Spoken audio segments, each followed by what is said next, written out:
Hello दोस्तों, नमस्कार। स्वागत है हमारे यूट्यूब चैनल सोलन कंप्यूटर्स में। आज हम इस वीडियो में ईपीएफ का जो आपका अमाउंट होता है, जो ईपीएफ का कंट्रीब्यूशन आपका होता है, उसकी निकासी के बारे में हम पूरी जानकारी देंगे आपको। लेकिन हम इसमें आपको बता दें कि इसमें ये नहीं बताएंगे कि आप ऑनलाइन कैसे अप्लाई करें, क्योंकि मेरी राय ये है कि सभी लोग टेक्निकल तो हैं नहीं, और उनको अगर अपना ईपीएफ का पैसा निकालना है तो अपने से प्रयास करने के बजाय, अगर टेक्निकल एक्सपर्ट हैं तो वो तो मेरे बताए मतलब बहुत सारे वीडियो आपके पहले भी अपलोड हैं जिनमें कि मैं बताया हूँ कि ईपीएफ का पैसा आपको कैसे निकालना है, उससे आप निकाल सकते हैं जो एक्सपर्ट हैं। लेकिन बहुत सारे ऐसे लोग होते हैं जिनको कि कंप्यूटर का या मतलब टेक्निकली कुछ ऐसा नॉलेज नहीं रहता है। तो मेरी राय आपसे ये है कि आप जब भी ईपीएफ का पैसा निकालें तो किसी साइबर कैफ़े या कहीं पे कोई आपका दोस्त मित्र टेक्निकल एक्सपर्ट है तो उससे ही आप अपना क्लेम करवाएं, ठीक है। लेकिन हम अभी इस वीडियो में बताएंगे आपको कि आपका ईपीएफ का पैसा कब निकल सकता है, कितना निकल सकता है, कौन कौन सा अमाउंट आपका निकल सकता है, क्या क्राइटेरिया होता है ईपीएफ के द्वारा आपको ईपीएफ का पैसा निकालने में। तो मेरे वीडियो को पूरा देखिएगा, स्किप नहीं कीजिएगा। इसमें हम पूरा जानकारी आपको देंगे ईपीएफ का जो अमाउंट है उसको विथड्रॉल के बारे में। तो चलिए हम शुरू करते हैं। सबसे पहले आपको बता दें कि आपके सैलरी से या आपका जो नियोक्ता होता है या आप कहीं पे ज्वाइन करते हैं तो आपके ईपीएफ अकाउंट में कितना कंट्रीब्यूशन और कैसे कैसे कंट्रीब्यूशन होता है, उसका कैटेगरी क्या है। तो देखिए, सबसे पहला तो एम्प्लॉई शेयर होता है, मतलब जो नियोक्ता, मतलब ये जो नियोजन जिसका हुआ है, जिसने ज्वाइन किया है, जो एम्प्लॉई है, जो कर्मचारी है, उसका शेयर होता है, ठीक है। उसके बाद नियोक्ता का शेयर मतलब होता है, जो भी आपको हायर किया है, जिसने आपका नियोजन किया है, उसका शेयर होता है, वो आपके ईपीएफ अकाउंट में कंट्रीब्यूट होता है। उसके बाद एक पेंशन अमाउंट होता है जो गवर्नमेंट के द्वारा किसी भी ट्रस्ट या किसी LIC, SBI या इस टाइप से किसी भी संस्था से जो दिया जाता है, उसके साथ टाई अप है जो गवर्नमेंट के द्वारा। तो पेंशन कंट्रीब्यूशन जो है गवर्नमेंट के द्वारा आपके ईपीएफ खाते में डिपॉजिट कराई जाती है।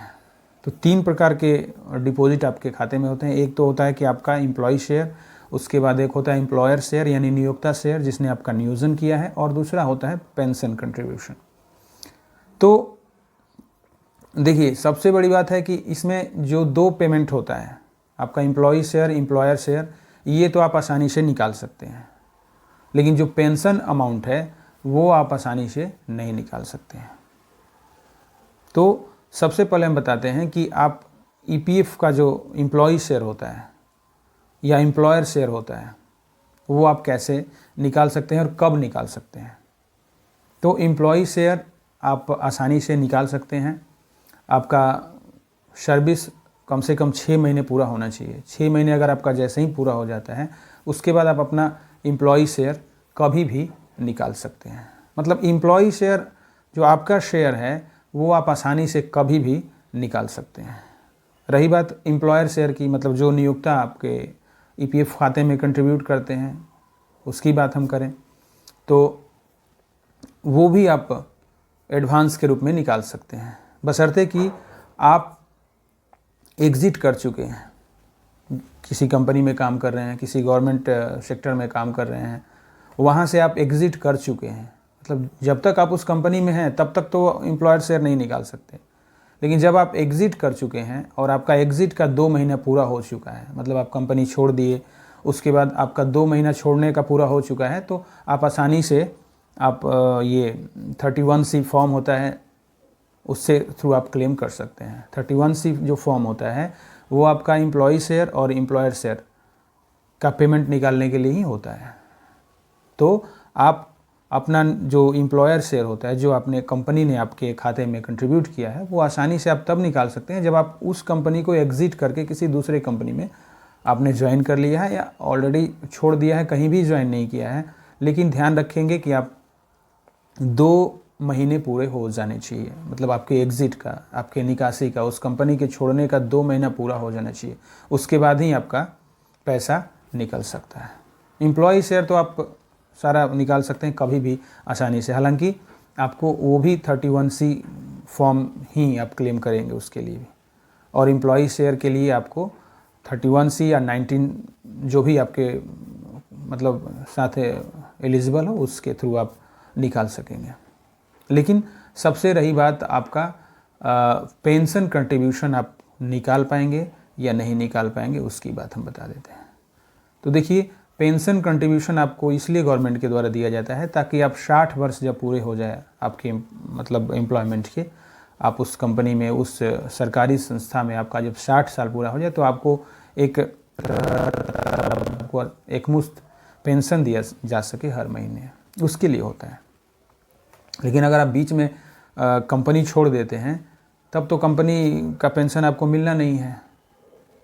तो उसका एक रूल है कि आपको कम से कम 6 महीने उस कंपनी में काम करना होता है, क्योंकि एम्प्लॉयमेंट प्रोविडेंट फंड ऑर्गेनाइजेशन, कर्मचारी भविष्य निधि संगठन जो है, उस एम्प्लॉय को ज़ीरो मानती है, मतलब उसका जो ड्यूरेशन है कार्य का उसको ज़ीरो मानती है जिसने 6 महीने से कम ज्वाइन करके छोड़ दिया हो, मतलब कम काम किया 6 महीने से उसको छोड़ दिया हो और वो EPFO में है रजिस्टर्ड, तो उसको नहीं मानती है। 6 महीने का कोई भी पेमेंट आपको नहीं करती है पेंशन अमाउंट का, ठीक है, उसको वो ज़ीरो मानती है, नगण्य मानती है।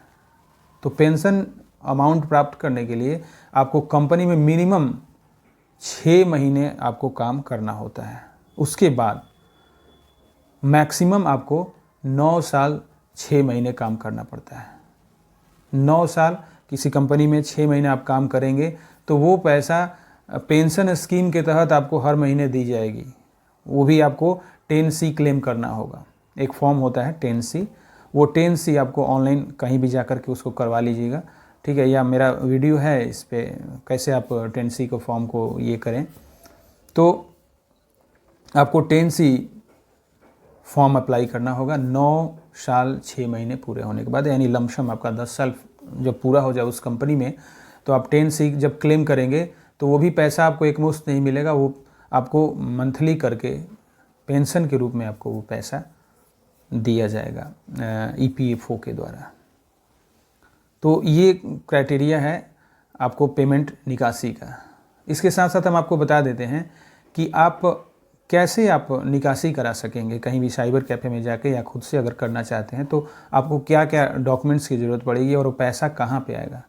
क्योंकि आपको बता दें कि EPFO कोई बैंक अभी नहीं है। EPFO में भले आपको इंटरेस्ट मिलता है, आपका जो EPFO में पेमेंट करता है उस पर आपका इंटरेस्ट मिलता है, लेकिन EPFO अभी कोई बैंक नहीं है। हालांकि EPFO का प्लान है कि इसको बैंक में कन्वर्ट कर दिया जाए और आपको चेकबुक और ATM से आप डायरेक्ट पेमेंट ले सकें, ऐसा सरकार का मंशा है, उसने घोषणा भी किया हुआ है, लेकिन अभी इसको अप्लाई नहीं किया गया। तो आप EPFO का पैसा डायरेक्टली आप ATM या चेकबुक से तो नहीं निकाल सकते हैं, लेकिन इसको आप अपने बैंक्स में ट्रांसफ़र करवा सकते हैं। जब भी आप क्लेम करेंगे 10C 31C एडवांस क्लेम, तो ये पैसा आपका आपके बैंक में क्रेडिट होता है, जो बैंक आपके EPFO में रजिस्टर्ड है।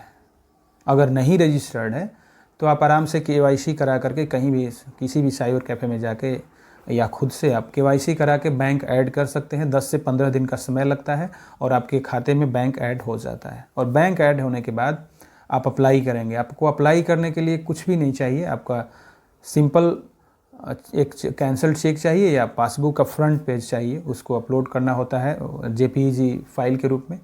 वो होना चाहिए, आपका UN नंबर और पासवर्ड होना चाहिए। ये 3 चीज़ें लेकर के कहीं भी जाइएगा, आपके मोबाइल पे OTP आएगा। हाँ, ध्यान रखिएगा कि जब तक आप सामने बैठे ना हो तो किसी को OTP शेयर नहीं करेंगे। कहीं पे भी जा कर के किसी साइबर कैफ़े में जा रहे हैं तो बैठ के ही करवाएंगे। 2 से 10 मिनट लगता है समय, आप आराम से 10 मिनट बैठ जाएंगे वहाँ पे। जब भी OTP मांगेगा आपके सामने, आप स्क्रीन देख रहे हो, तभी जा कर के उसको आप OTP दोगे, ठीक है। तो आप ये ध्यान रखेंगे कि OTP कभी भी घर से नहीं बताना है, क्योंकि आजकल आपके साथ साइबर क्राइम हो सकता है। आमतौर पे आप गवर्नमेंट के द्वारा देख भी रहे हैं।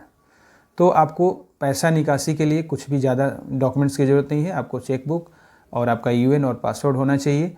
आपके मोबाइल पर एक ओटीपी आएगा, उसको आप देंगे, वो अप्लाई कर देगा जो भी होगा। उसके बाद मिनिमम 7 दिनों के अंदर आपके खाते में, अगर सब कुछ सही रहा, किसी भी प्रकार की परेशानी आपके साथ नहीं है, अगर सब कुछ सही रहा तो मिनिमम 7 दिनों के अंदर आपके खाते में पेमेंट चला जाता है। तो उम्मीद करते हैं कि ये जानकारी आपको अच्छी लगी होगी। अगर अच्छी लगी होगी तो आप अपने दोस्तों को भी ज़रूर ये शेयर कर दीजिएगा, क्योंकि ईपीएफओ का पैसा जो है आप वो आसानी से निकाल सकते हैं, क्योंकि हमेशा हर किसी को कभी ना कभी ईपीएफओ को पेमेंट की ज़रूरत पड़ती है। नमस्कार।